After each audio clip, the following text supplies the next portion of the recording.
Buonasera e bentornati a Friulandia, lo sport agli amatori Xen. E proprio dello Xen parliamo in questo primo blocco. Abbiamo ospite il presidente regionale dello Xen, ma anche membro del comitato nazionale e coordinatore nazionale delle arti marziali, no Giuliano? Sì, sì. Innanzitutto buonasera Giuliano. Buonasera. Senti Giuliano, l'ultima fotografia del CONI dà lo Xen come primo ente di promozione sportiva in Italia. Lo è già da un anno, ma adesso sta cominciando a diventare un po' tutto più difficile, no? Perché comunque c'è la corsa alla pole position. Sì, anche se non è l'obiettivo proprio numerico, ha avuto un successo dopo 40 anni, diciamo, di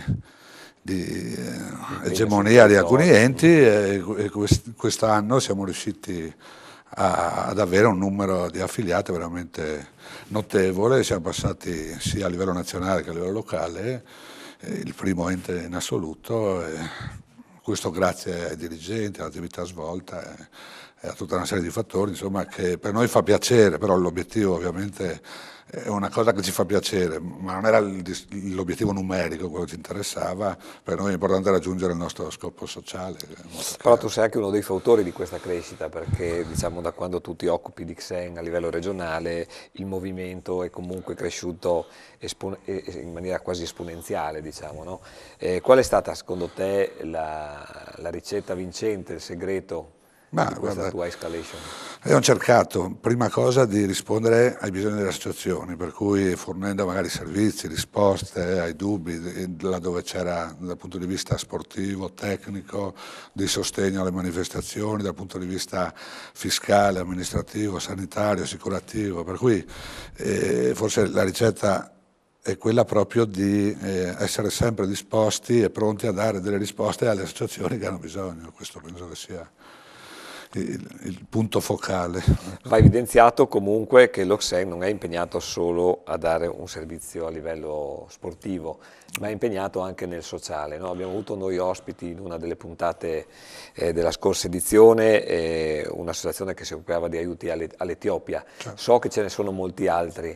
È vero che l'Oxen si sta diciamo, orientando verso anche questi progetti sociali? Orientando, perché a volte l'ente di promozione molti non hanno l'idea chiara di che cos'è un ente di promozione. L'ente di promozione, proprio da statuto, a parte promuovere l'attività sportiva dilettantistica che vado a leggere, a carattere nazionale, amatoriale, seppure con modalità competitive, però nonché tutte le attività culturali, sociali, ricreativi, salutistiche, nel tempo libero di formazione extrascolastica, ambientalistiche, del turismo sociale che possono contribuire all'arricchimento della persona umana. Il Xen persegue inoltre finalità assistenziali di promozione sociale del benessere psicofisico in genere, nonché di contrasto alla povertà, all'esclusione sociale e alle marginalità estreme, per cui come vedi il nostro diciamo, spettro molto ampio di attività e la differenza magari, mentre il CONI è composto dalle federazioni e dagli enti di promozione, mentre la federazione per scopo principale è ovviamente la medaglia olimpica e la creazione ovviamente dei campioni che poi vanno a rappresentare l'Italia nel mondo e alle Olimpiadi, ed è lo scopo giustamente finale delle federazioni, il nostro scopo invece è quello di promuovere l'attività sportiva di caratteristica amatoriale, però essendo anche riconosciuti dal Ministero delle Politiche Sociali abbiamo anche questo aspetto sociale che è molto forte. Quali sono nel dettaglio queste iniziative che siano molteplici comunque, no? In ottica sociale? Sono tante, magari molti non le conoscono, ma anche noi all'interno della nostra associazione, però per dirti gli ultimi progetti che sono stati fatti quest'anno, vado a leggerli perché c'è molta attività, abbiamo fatto il progetto integrazioni ragazzi con disabilità, questo sono io l'artefice in questo caso di questo progetto che è nato ancora 12 anni fa proprio a Milano con i campionati nazionali di karate, dove abbiamo inserito nelle gare ufficiali i ragazzi con disabilità. Questo per non creare, come era la nostra idea, un ghetto dove i disabili fanno tutta la loro attività nel loro interno, e difatti il riscontro positivo l'ho avuto proprio dai genitori e dalla famiglia, che potevano finalmente partecipare a attività normali, insieme anche a ragazzi normali. È stato un successo. Parlo di anni fa, e tuttora anche agli ultimi campionati nazionali di Rimini, in questo caso di karate, c'erano ragazzi disabili che facevano la competizione insieme ai ragazzi e venivano anche a livello di punteggio venivano valutati come tutti gli altri. Per cui quindi questo è il progetto di integrazione. Poi c'è stato il progetto Olimpiadi della diversità. In questo caso abbiamo, ve lo dico in riassunto, è molto stretto, abbiamo coinvolto tutta una serie di attori, abbiamo fatto alla Tisana, una regione ospitava un'altra regione, noi abbiamo ospitato il Lazio e siamo stati ospitati dalla Val d'Aosta. Cosa consisteva questo progetto? I ragazzi che sono venuti qui dal Lazio era una scuola di Roma, del Testaccio, con ragazzi a volte un po' difficili, veramente con delle problematiche, dove venivano qua e oltre all'attività sportiva che passava in secondo piano, e abbiamo svolto proprio alla Tisana questo progetto qua, però l'Università della Terza Età hanno accompagnato questi ragazzi per spiegare la cultura del posto, le tradizioni. Abbiamo avuto alla cena anche un cuoco che spiegava la cubana, i prodotti tipici nostri, anche la storia di questi prodotti qua, per cui c'era un incontro enogastronomico coinvolgendo tanti attori da Università come dicevo, della Terza Età, dalla parte turistica alla parte sportiva. Il risultato è che alla fine questi ragazzi, ho avuto anch'io soddisfazione, perché un insegnante mi ha detto: guardi, è la prima volta che vedo questi ragazzi che sorridevano e hanno cantato proprio allo Stella, dove c'erano i casoni, la chitarra, insieme a tutti gli altri. È stato un bel successo per fare incontrare i ragazzi tra di loro, perché pensavano che al nord eravamo chiusi, cioè, come noi del Lazio pensavamo altre cose, e invece è stato un incontro che tuttora sono in contatto i ragazzi. Questo è un altro progetto. In questo caso il progetto è stato finanziato dal Ministero delle Politiche Sociali. Poi abbiamo in atto un progetto di attività nelle scuole materne. L'altro anno abbiamo iniziato con la scuola materna PIC, perché ci siamo accorti che non c'è attività motoria nelle scuole, per cui mandiamo i nostri tecnici nelle scuole materne. Quest'anno abbiamo scelto 2 scuole materne, il prossimo anno speriamo di aumentarle. Abbiamo fatto il progetto Etiopia, per cui con la rimessa a posto di un ospedale ad Addis Abeba e la costruzione di 2 scuole, il progetto in Senegal, abbiamo costituito la parte di federazione, da 4 anni che organizziamo incontri internazionali in Senegal e facciamo l'aggiornamento tecnico, e i nostri tecnici hanno anche creato dei campioni che hanno vinto la Coppa d'Africa. Progetto Postcard è stato un progetto per chi aveva, è un progetto molto ben anche questo integrato, e anche questo è stato finanziato dal Ministero delle Politiche Sociali. Abbiamo messo a disposizione un tot numero di carte ai servizi sociali. In questo caso abbiamo scelto sempre il Comune di Latisana, che è stato il più operativo, e ai ragazzi indigenti che non avevano possibilità di fare attività sportiva abbiamo dato la possibilità di fargli attività sportiva, e pagato ovviamente con questa postcard. Quindi una serie di progetti importanti. Tra parentesi, ce ne sono anche molti altri. Corsi, allenatori, dirigenti, ecco. Ci sono anche dei corsi fiscali, no? Ecco, proprio in base a questi corsi fiscali abbiamo avuto anche la collaborazione del dottor Latorre, con il quale abbiamo avuto già modo di parlare, e proprio il dottor Latorre ci ha lasciato una pillola nella quale ci darà qualche informazione su come gestire l'associazione. Certo. Molte associazioni hanno, diciamo così, fanno delle sponsorizzazioni. C'è l'obbligo, anzi il consiglio, di fare un contrattino di sponsorizzazione. Cosa deve esserci scritto in questo contrattino? I rapporti che vengono a nascere tra il soggetto sponsorizzato, l'associazione in questo caso, e lo sponsor, hanno necessità di essere chiariti anche per un regolare adempimento da ambo le parti.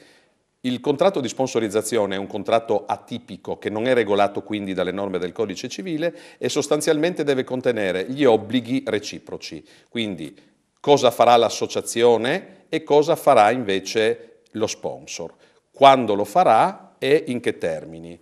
Quindi bisognerà dire cosa sono le attività sponsorizzate, bisognerà stabilire qual è il corrispettivo, quali saranno le scadenze per i relativi pagamenti e individuando questo sotto forma di forma scritta appunto è sicuramente molto ma molto più efficace e quindi utilizzabile anche in sede contenziosa o di controllo la forma appunto dicevo scritta che garantisce ambo le parti.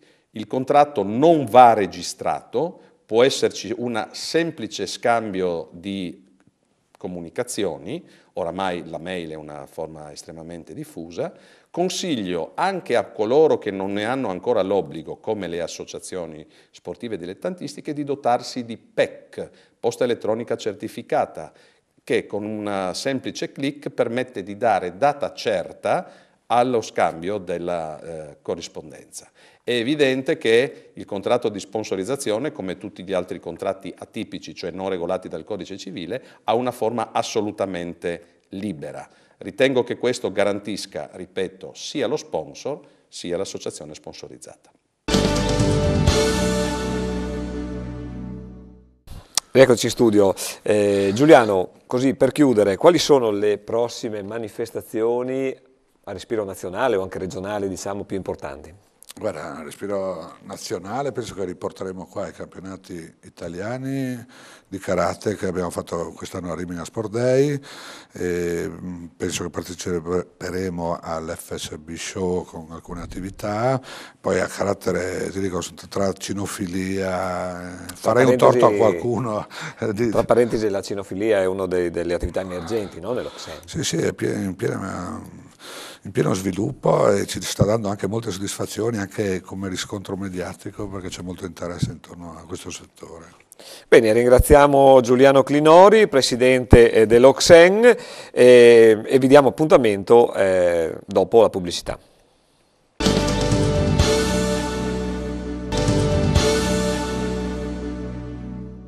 Buonasera e ben rientrati in studio. Abbiamo cambiato gli ospiti, se prima abbiamo parlato di Xen, quindi diciamo una puntata un po' istituzionale, adesso entriamo un po' più nel dettaglio parlando con gli amici di un'associazione iscritta al Friuli Collinare Calcio 11 e che militano nella prima categoria. Parliamo del San Vito al Torre. Come ospiti abbiamo il dirigente Simone Cecchin e giocatore, dirigente Alessandro Menon, giusto? Buonasera. Buonasera a voi.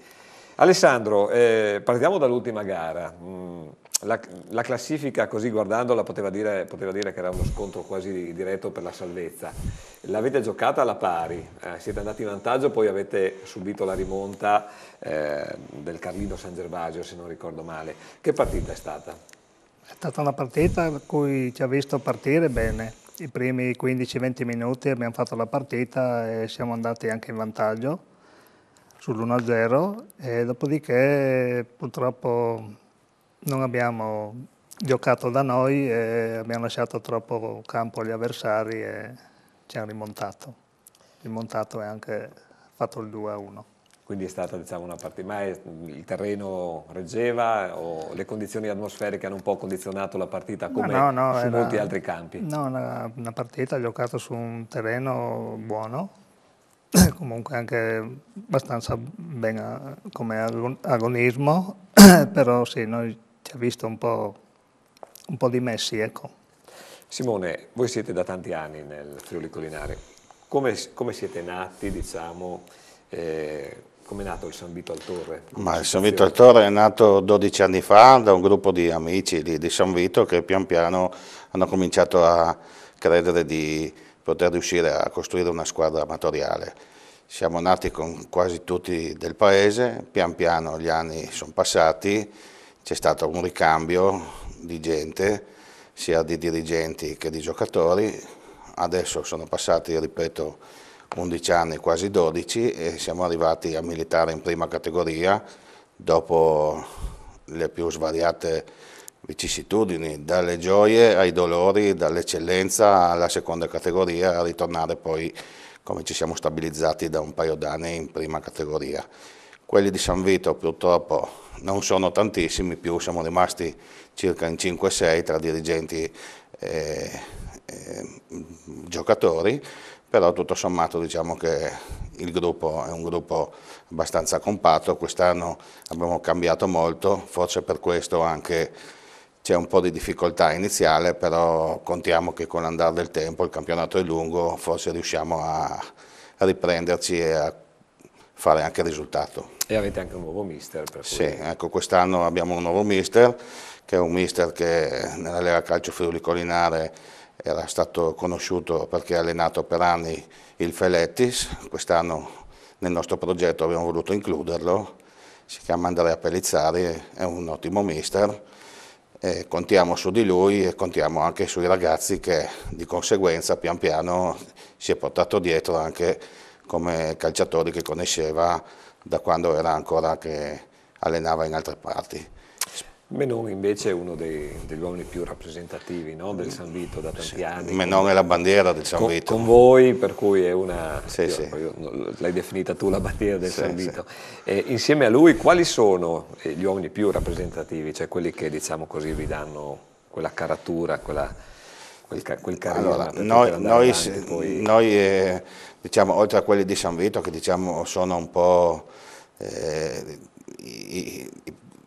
i rappresentanti di questa squadra, sono Nardin Federico, Andrea Rossi, Dario Zamparo, e poi quest'anno abbiamo tirato nelle nostre righe anche Massimo Bononcini, che è un veterano giocatore che ha giocato molti anni in altre categorie, poi anche ha giocato da altre parti. Quest'anno è venuto a darci una mano, è uno dei rappresentativi. Poi abbiamo vari ragazzi che negli anni si sono affermati e che comunque sono rappresentativi per il San Vito. Non per ultimo anche il nostro portiere, che è tanti anni, che è Diego Cetolo, che ci dà una mano ogni partita. Menon, quale ritieni, tu che sei ormai dentro da parecchio tempo, ritieni sia il punto di forza del San Vito dal Torre? Sia da un punto di vista dell'associazione, sia da un punto di vista, diciamo, tecnico, così.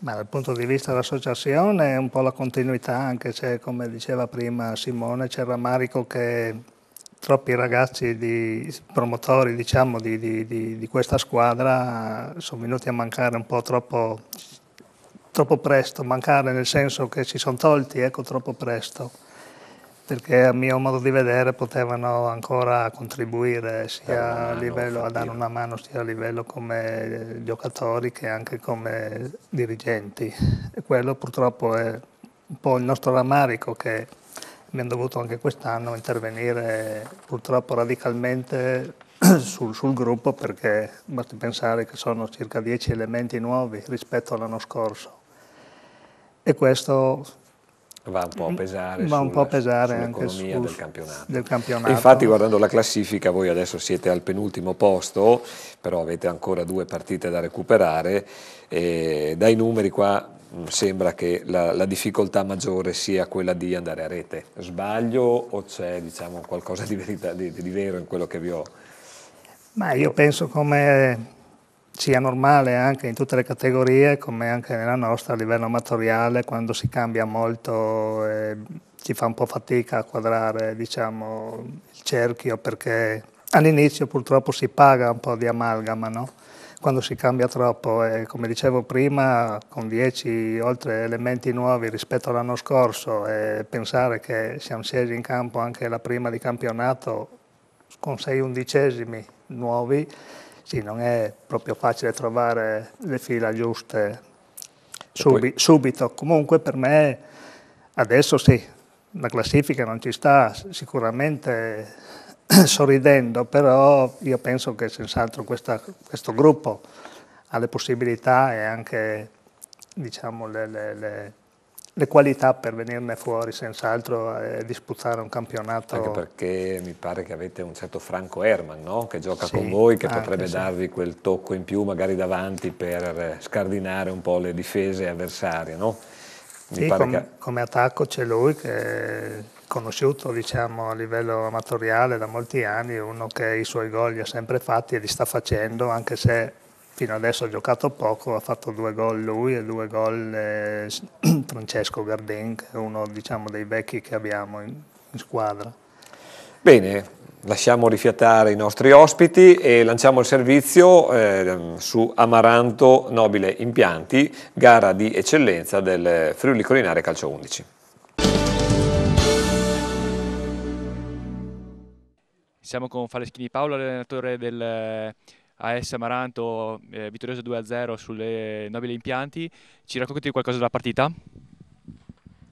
Beh, non abbiamo disputato una bellissima partita, onestamente il risultato è 2-0 anche bugiardo, perché gli avversari hanno anche meritato il punto in questa gara. È stata forse probabilmente la nostra peggior partita dell'anno, non so dovuta a cosa. Abbiamo sì tanti infortuni, ma questi non devono diventare un alibi. Oggi non abbiamo giocato a calcio, teniamo buono il risultato, che è l'unica cosa positiva di stasera.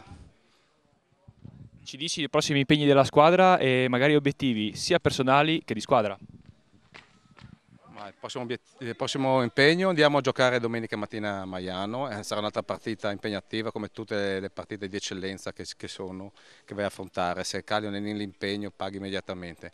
L'obiettivo è rimanere in categoria e toglierci delle soddisfazioni con questi ragazzi qua e crescere. Rientriamo in studio. Simone, quali sono invece i rapporti con le istituzioni locali per la concessione del campo di gioco? Allora, noi facciamo parte della società sportiva lì San Vito al Torre, siamo diciamo, una branchia della S di Calcio San Vito al Torre. Ci riteniamo fortunati perché abbiamo a disposizione il campo di gioco tutti i venerdì sera e abbiamo anche a disposizione il campo di sfogo per fare tutti gli allenamenti. Per cui diciamo che ci riteniamo una delle società privilegiate perché avere un campo a disposizione per le partite il venerdì sera e avere un campo di sfogo a disposizione per gli allenamenti in qualsiasi momento non è da tutti, visto e considerato che adesso carenza di campi ce ne sono in giro. Siamo contenti di far parte dell'S di Calcio San Vito al Torre e per questo ringraziamo il Presidente e tutto il direttivo. Avete un sogno da raggiungere in campo amatoriale? Questa è una domanda che rivolgo a entrambi gli ospiti. Io non mi faccio illusioni sinceramente, abbiamo tastato il terreno dell'eccellenza anche anni fa e abbiamo visto che comunque per giocare in eccellenza bisogna avere non un passo ma 2 passi in più, per cui con le nostre potenzialità la prima categoria, ripeto, è una categoria che ci sta giusta, poi non si sa mai quello che potrà succedere, si potrebbe anche pensare che un domani andando a rinforzarsi, andando a amalgamare ancora qualche giocatore in più, magari il sogno dell'eccedenza potrebbe essere di nuovo fattibile. Per me non invece? Senz'altro, perché nel calcio a tutti i livelli bisogna mai porsi obiettivi e cercare sempre di puntare al massimo e l'eccellenza sarebbe il coronamento senz'altro di un sogno, anche perché ci siamo già stati e purtroppo per poco tempo, soltanto per un anno, e sarebbe bello ritornare a provare l'emozione dell'eccellenza. Un pronostico secco, secondo voi, visto che tra parentesi siete collocati, anche se non ho visto male, in un girone di ferro, perché avete delle squadre che sono retrocesse dall'eccellenza, 2 squadre che sono salite invece di categoria, che comunque sono ai primi posti della classifica, per cui deve essere un girone non certamente facile. Un pronostico su chi secondo voi potrebbe essere promosso in eccellenza? Ma io mi auguro che una delle due siamo noi, però come hai detto giustamente è un girone un po' agguerrito e da quello che si è visto adesso 2 squadre ne abbiamo già incontrate, mi hanno fatto un'ottima impressione sia la dimensione Giardino che il Drugstore, e 2 a mio modo di vedere che saranno sicuramente delle protagoniste per la promozione, per giocarsi uno dei 2 posti, saranno anche lo Ialmico e il Flumignano, a mio modo di vedere. Simone invece? Sì, anch'io concordo con quello che ha detto Menon, sicuramente non vorrei togliermi dalle prime 4 che alla fine si giocheranno i primi 2 posti per salire di categoria, però sinceramente abbiamo visto che sia il Drugstore che proprio la Dimensione Giardino hanno dei giocatori, dei potenziali che sono molto molto importanti. Non tolgo neanche lo Jalmico che si sta pian piano riavvicinando alle zone alte della classifica, e poi anche il Flumignano che sta facendo sempre una bella figura, che con Sgobi anche va sempre in rete. Quindi una situazione difficile, sì, che sarà, diciamo, risolta solo nelle giornate finali, esatto, si presume. Bene, siamo arrivati alla conclusione, ringraziamo gli ospiti del San Vito al Torre e vi diamo appuntamento alla prossima settimana. Buona serata a tutti. Buonasera.